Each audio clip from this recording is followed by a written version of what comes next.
Paz no lar. Evangelho no coração. Manhã do dia 7 de dezembro do ano de 2020. Um novo ciclo se abre, semana bendita. Rogamos, Senhor, que nos inspire, nos envolva, que conceda o santo privilégio do servir, a oportunidade de estudarmos, de refletirmos, de nos intercambiar com o semelhante, com a natureza, compreendendo e vivendo a lei divina na nossa própria intimidade. Que esse encontro represente não só os benefícios que necessitamos, mas o intercâmbio com os espíritos amigos que vêm ao nosso encontro, mas contam com a nossa boa vontade para atender aqueles que sofrem, estando eles próximos ou mais distantes. Que o ambiente seja rico de luz, da igualdade, da liberdade e da fraternidade, da excelsa caridade. O tema desafia os nossos primeiros movimentos da semana, pois irá nos tocar para a realidade da vida, para os desafios, para o crescimento e estarmos diante das imperfeições e das quedas, desenvolvendo a maturidade para enfrentar a vida como tal ela é. O tema: depoimento de um sofredor. Nós vamos dialogar com Allan Kardec no capítulo 5 do Evangelho segundo o Espiritismo, Bem-aventurados os aflitos. Kardec abre o capítulo trazendo Jesus. Em Mateus 5, 6 e 10. Bem-aventurados os que choram, pois que serão consolados. Bem-aventurados os famintos e os sequiosos de justiça, pois que serão saciados. Bem-aventurados os que sofrem perseguição pela justiça, pois que é deles o reino dos céus.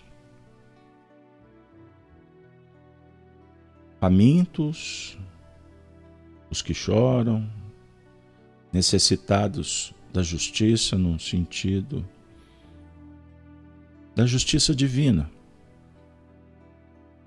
Os que têm fome, os que sofrem perseguição. Poderíamos, em nível íntimo, falar da ignorância, da indiferença ou da rebeldia. Sofrimentos morais, fruto do processo evolutivo. A doutrina espírita, trazendo o Evangelho de Jesus nos novos tempos, tem como base a sua consolação, o Consolador prometido, o Paracleto, palavra que foi deixada um pouco de lado nos novos tempos. Paracleto traz uma ideia de advogado, de protetor.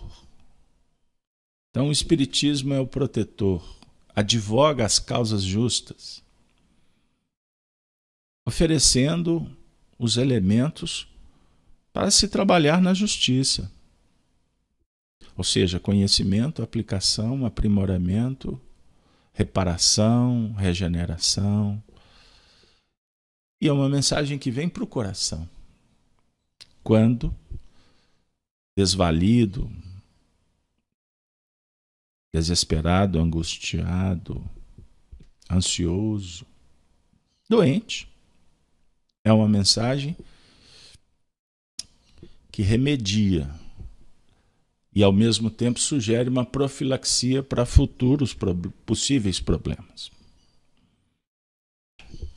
nos foi orientado a trabalhar a Revista Espírita, 1861.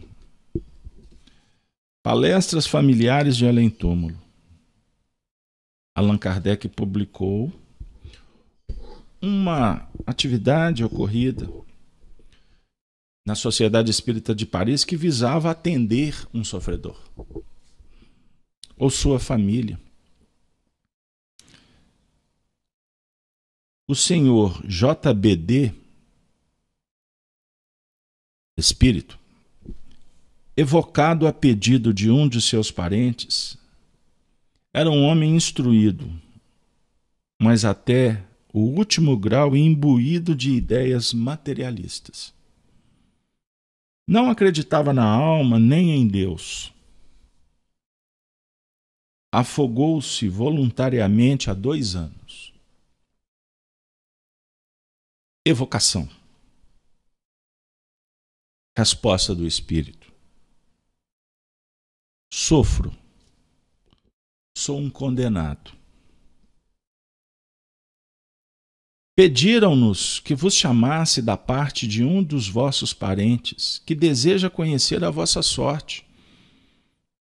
Podeis dizer se essa evocação é agradável ou penosa?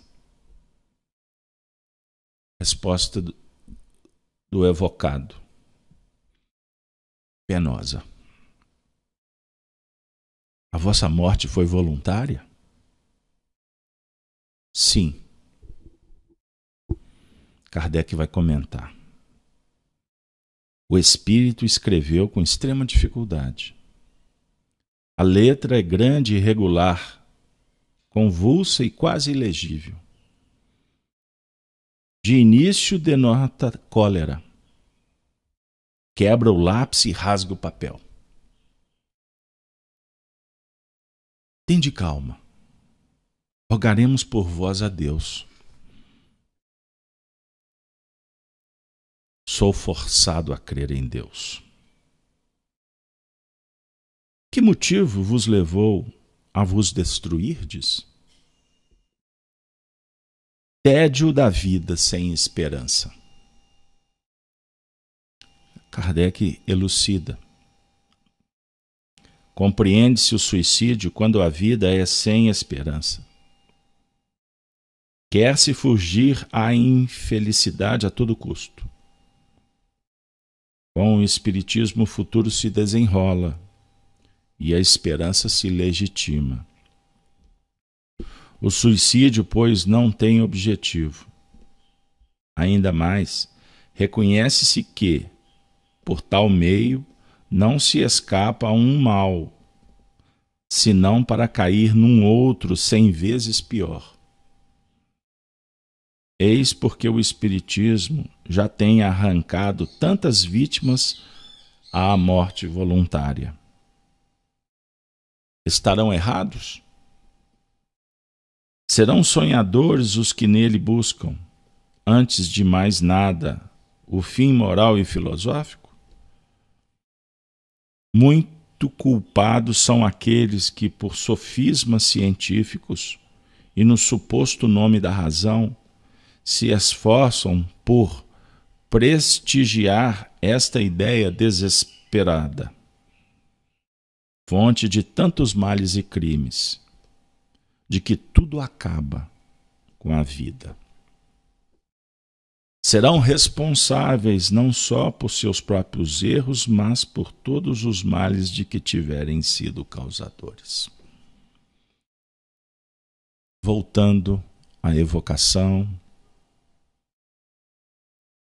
o evocador pergunta: quisestes escapar às vicissitudes da vida? Conseguistes alguma coisa? Sois mais feliz agora? Resposta: porque o nada não existe. Teríeis a bondade de descrever-nos melhor possível a vossa situação? Sofro, por ser obrigado a crer em tudo aquilo que negava. Minha alma está como que num braseiro, horrivelmente atormentada. Ele afirma que sofre por estar sendo obrigado a crer no que ele refutava. Obrigado por quê? Ou por quem? Por certo, pela verdade. A verdade obriga. A verdade não tergiversa. Verdade é verdade. Não tem como escapar. De onde as ideias materialistas que tinhais em vida? De onde? Em outra existência, eu tinha sido mau. Meu espírito estava condenado a sofrer os tormentos da dúvida durante a vida.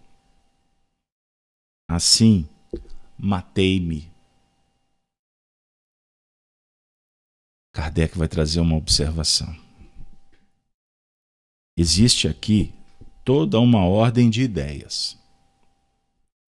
Frequentemente nos perguntamos como pode haver materialistas, de vez que, já tendo passado pelo mundo espírita ou do mundo espiritual, deveríamos ter-lhe a intuição. Ora, é precisamente essa intuição que é recusada como castigo a certos espíritos que conservaram o orgulho e não se arrependeram de suas faltas. Não devemos esquecer que a Terra é um lugar de expiação. Eis porque ela encerra tantos espíritos maus encarnados. Quando vos afogastes, que pensáveis que vos iria acontecer? Que reflexões fizestes naquele momento? Resposta: nenhuma. Para mim, era o nada, o fim. Vi depois que, não tendo esgotado a minha pena, ainda iria sofrer muito. Pergunta: agora estais bem convencido da existência de Deus, da alma e da vida futura? Oh, sou terrivelmente atormentado por isso. Revistes vossa mulher e o vosso irmão que antecederam a sua chegada no além? Oh, não. Por quê? Porque nos reunimos nos tormentos? A gente se exila na desgraça e só se reúne na felicidade. Ai de mim! Que frase impactante. Reunir nos tormentos?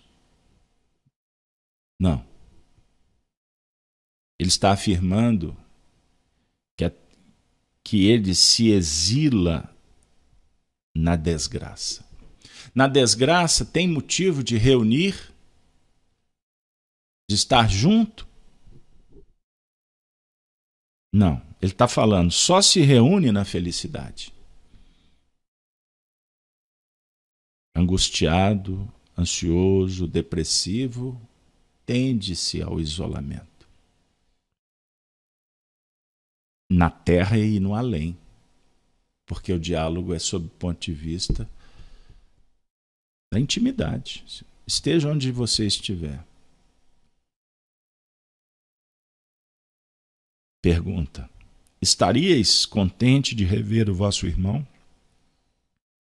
que poderíamos chamar para o vosso lado? Não, não. Eu estou muito embaixo. Ele está fechado.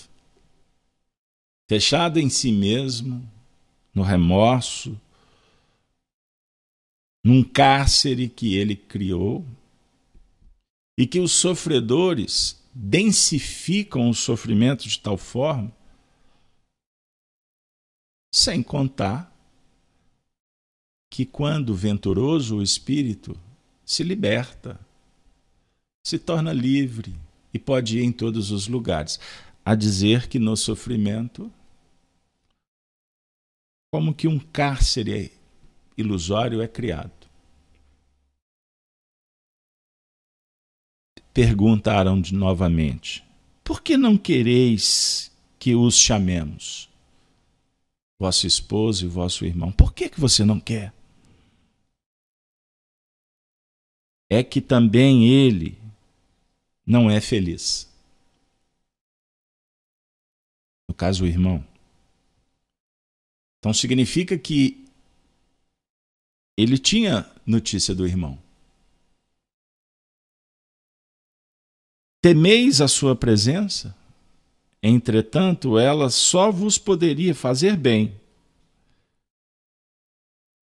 A afirmativa é o contrário. Mas o Espírito insiste dizendo, não, mais tarde. Nós podemos subentender que ele não queria estar em contato por vergonha, pelo medo. Covardia, enfrentar a verdade. Aliás, lamentável, mas um dos motivos que explica o suicídio é exatamente a covardia de enfrentar a verdade.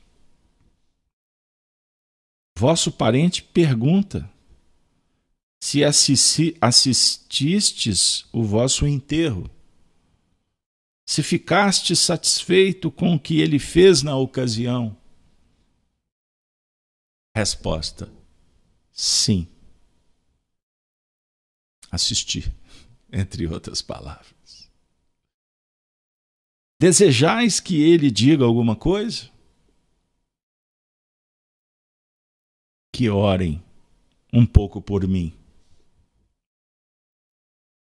Parece que na sociedade que frequentáveis, algumas pessoas partilham das opiniões que tinhais em vida.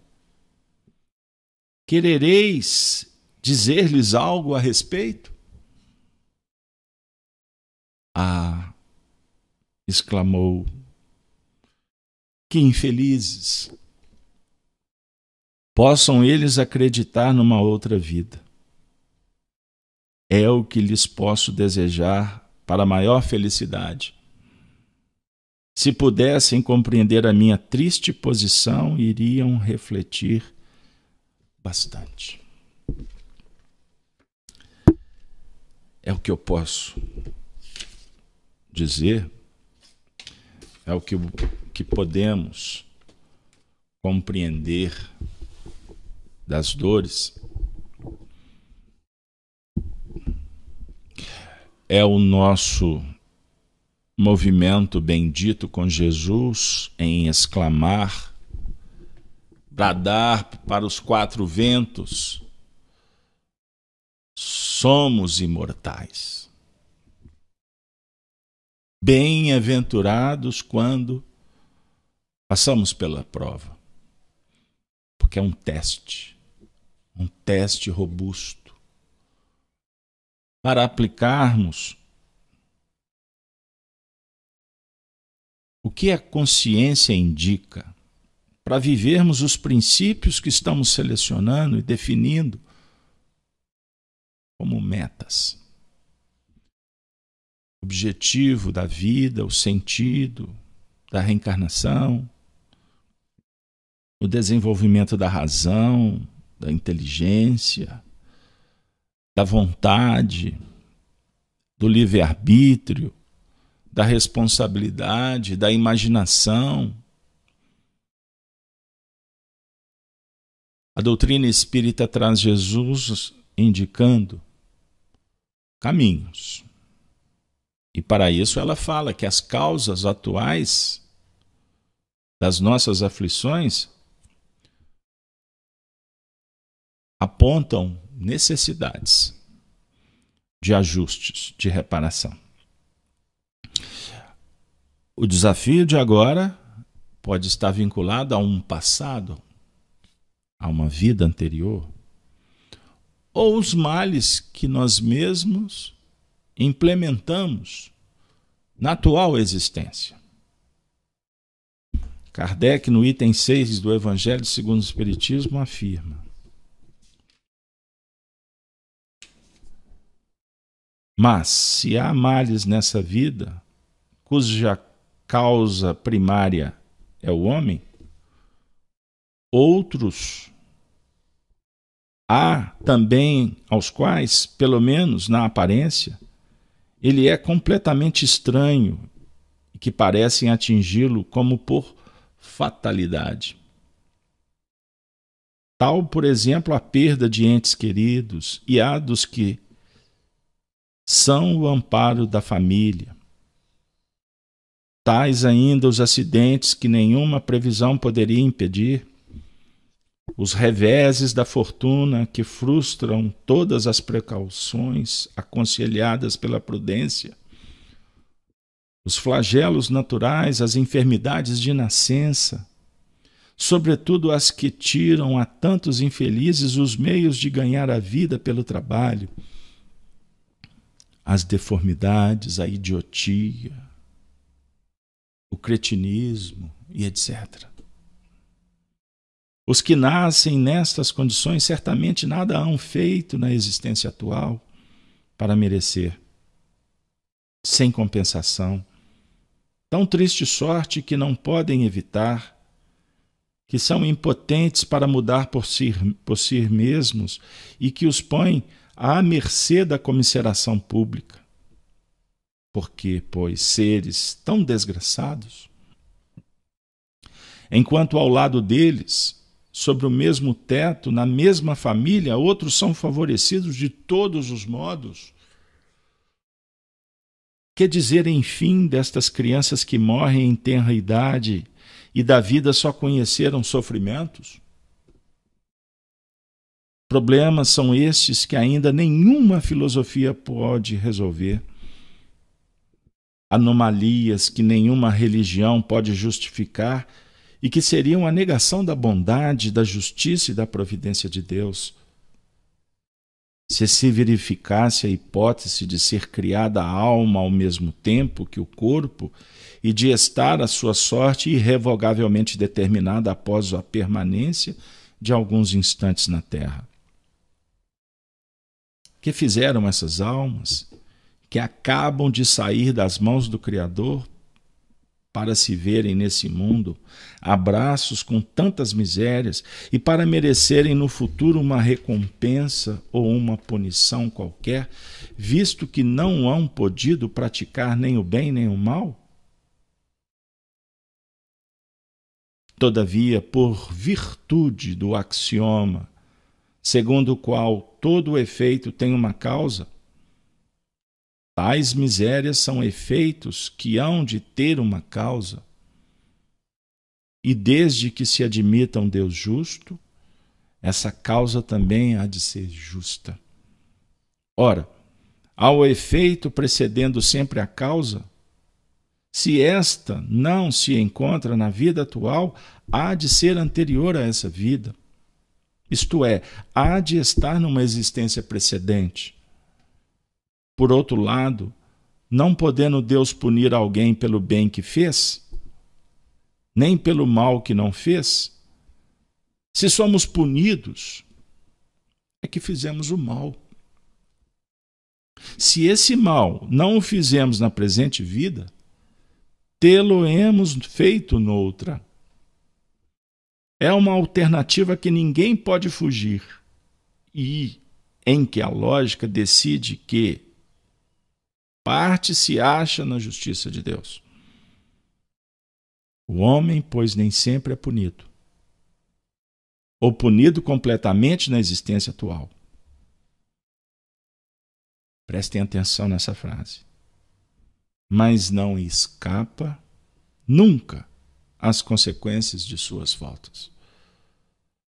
A prosperidade do mal é apenas momentânea. Se ele não expiar hoje, o expiará amanhã. Ao passo que aquele que sofre está expiando o seu passado. O infortúnio que, à primeira vista, parece imerecido, tem sua razão de ser. E aquele que se encontra em sofrimento pode sempre dizer: perdoa-me, Senhor, porque pequei. É pedir perdão para si mesmo. Porque o mal está dentro. E ele precisa de ser tirado para fora. Eis a síntese, a explicação do sofrimento moral que o homem vive. O item 7 vai se referir ainda às causas anteriores à existência terrena, como os que se originam de culpas atuais são muitas vezes a consequência da falta cometida, isto é, o homem, pela ação de uma rigorosa justiça distributiva, sofre o que fez sofrer a outros. Se foi duro e desumano, poderá ser a seu turno tratado duramente e com desumanidade. Se foi orgulhoso, poderá nascer em humilhante condição. Se foi avaro, egoísta, ou se fez mau uso de suas riquezas, poderá ver-se privado do necessário. Se foi mau filho, poderá sofrer pelo procedimento dos seus filhos e etc. Assim se explicam a pluralidade das existências e pela destinação da terra, como mundo expiatório, as anomalias que apresenta a distribuição da ventura e da desventura entre os bons e os maus nesse planeta. Semelhante anomalia, contudo, só existe na aparência, porque considerada tão só do ponto de vista da vida presente. Aquele que se elevar pelo pensamento, de maneira a aprender toda uma série de existência, verá que a cada um é atribuída a parte que lhe compete, sem prejuízo da que lhe tocará no mundo dos espíritos, e verá que a justiça de Deus nunca se interrompe. Jamais deve o homem olvidar que se acha no mundo inferior, ao qual somente as suas imperfeições o conservam preso. A cada vicissitude cumpre-lhe lembrar-se de que, se pertencesse a um mundo mais adiantado, isso não se daria, e que só de si depende não voltar a este, trabalhando por melhorar-se. A cada um segundo suas obras, a cada um segundo o seu esforço e o seu mérito. Conscientizar-se no que remonta às leis da alma, que são leis divinas, impulsiona o ser, após o amargor, a desventura, a dor moral, encontrar uma réstia de esperança. Geralmente, quando o ser é envolvido pelo carinho, é tocado pelo coração e brota na sua intimidade uma luz interior que propõe uma felicidade que é um estado venturoso de cada um, que temos em nossas memórias, prodigalizados por ações no bem. E por mais que o indivíduo se sinta chafurdado, quando consegue elevar os olhos para as alturas e perceber que há misericórdia, portanto, oportunidades, ele estende a mão e pede: Senhor, me perdoe. Surge o arrependimento.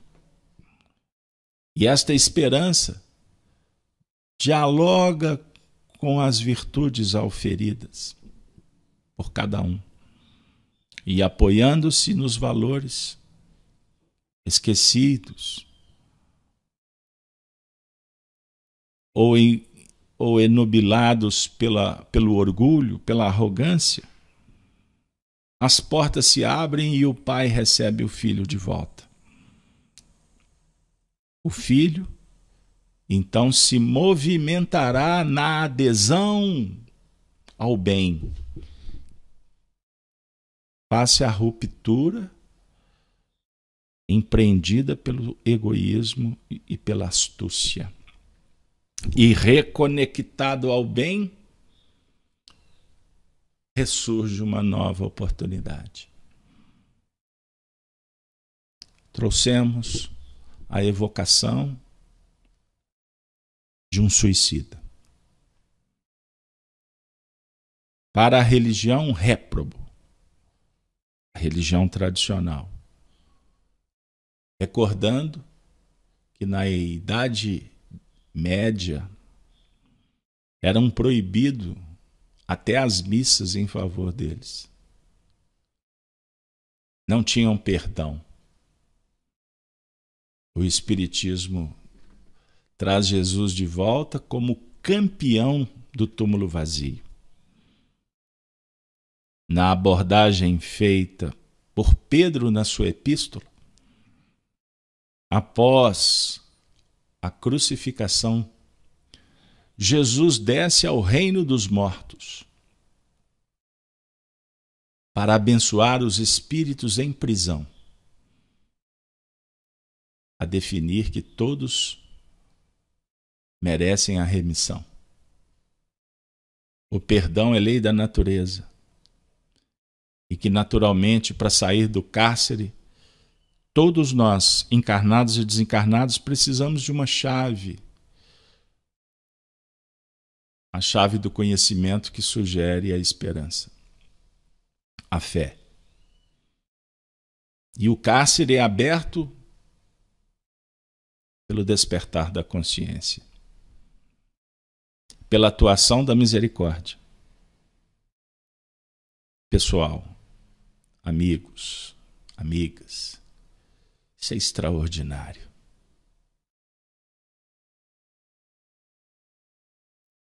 Ele termina a evocação, a sua manifestação, dizendo: conte a minha história, fale para a humanidade que o materialismo, a fé cega, dogmática, o sensualismo são bolhas ilusórias que impedem que os homens deem passos na direção de uma fé raciocinada, que o conhecimento seja compartilhado para que todos saibam da realidade espiritual e que os depoimentos que o Espiritismo nos oferece em suas sessões de espíritos suicidas ou almas empedernidas, impenitentes, dialogam de uma forma muito direta para nos alertar e não repetirmos os erros da acomodação, do exclusivismo, do individualismo alimentado pelo egoísmo, chaga da humanidade. Nós espíritas, de mãos dadas, diante do Mestre e da sua bondade, deveremos comemorar a festa, a celebração que tem sido apresentada através dessas mensagens extraordinárias. Não mais berço e túmulo, Somos espíritos imortais que necessitamos do berço e do túmulo, que representa um fator delimitador dos estágios, portanto simbólico. Temer a morte? Devemos ter respeito com as leis, é diferente. E devemos estar conscientes das nossas responsabilidades, porque a cada um sendo dado segundo as obras. Qual é o fruto que temos gerados? Pode ser que a gente fique com os olhos voltados para o que o outro faz, o que a humanidade vive e oferece. Nesta manhã, o convite é diferente. E que a gente possa observar o que a gente anda fazendo. E eu não tenho dúvida de que você está feliz, mesmo diante de muitos problemas. Feliz no sentido de recordar da sua condição de filho de Deus. E que o Senhor nos apoia e nos oferece tudo o que precisamos. E o sofrimento, em decorrência da ignorância, vamos investir na sabedoria. O sofrimento decorrente das nossas opções, dos hábitos, dos vícios instaurados no tempo, vamos modificar os hábitos, vamos praticar a caridade, que começa pela prece, pelo respeito, pelo culto ao estético, ao belo, ao nobre, a educação da alma. É a arte do viver. Gênese no lar. Momentos que serão gravados na nossa intimidade a favorecer inspiração, forças, esperança para os desafios que a vida nos reserva. Agradeçamos ao Senhor, nosso Pai, a Jesus, nosso Mestre, aos Espíritos amigos, por nos envolverem nesse grupo de amigos, para que sejamos aqueles convidados para um banquete de um mundo melhor. Quando sofrendo, sempre a providência vai nos auxiliar, para que encontremos a solução, o remédio para os males morais. Então, nenhuma alma caminha sozinha. Bem-aventurado aquela que se coloca ao lado, para ombrear, para dividir as provas e expiações do semelhante. É a proposta do Cristo para os discípulos. Um pai que reencarna para auxiliar a caminhada do filho, que se torna vitoriosa na terra. E para que isso acontecesse, o pai se candidatou a silenciar, a acompanhar, a torcer, a apagar-se para que o filho cresça.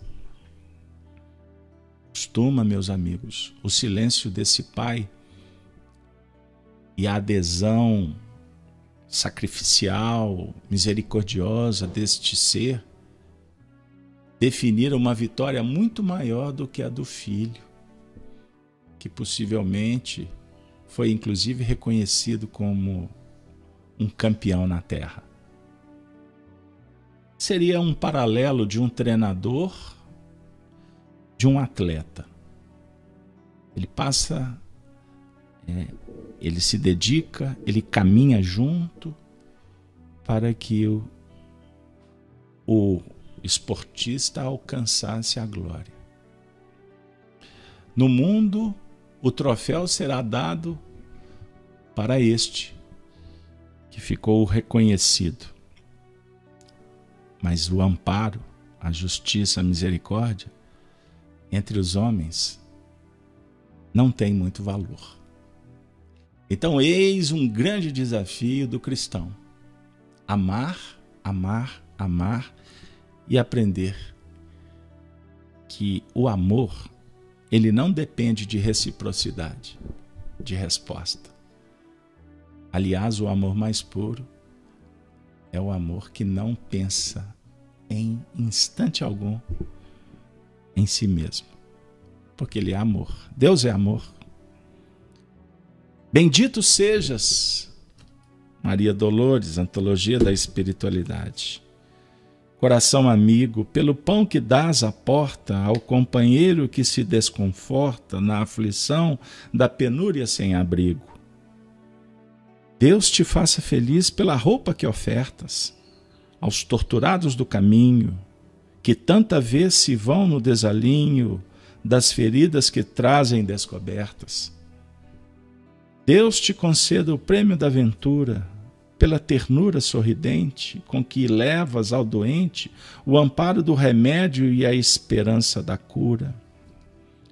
Deus te guarde na fonte da alegria, para lenir no esforço a que te des, a orfandade e a viuvez que vivem para a dor de cada dia.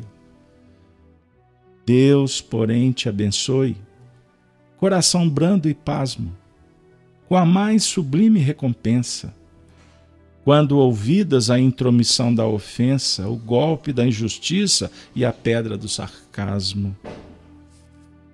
Deus te exalte no santo esquecimento do mal que te golpeia, reduzindo a extensão da chaga alheia, sem cogitar do próprio sofrimento. Bendito sejas, coração submisso, embora sábio entre os mais sábios, pela palavra boa de teus lábios, no exemplo da bondade e do serviço.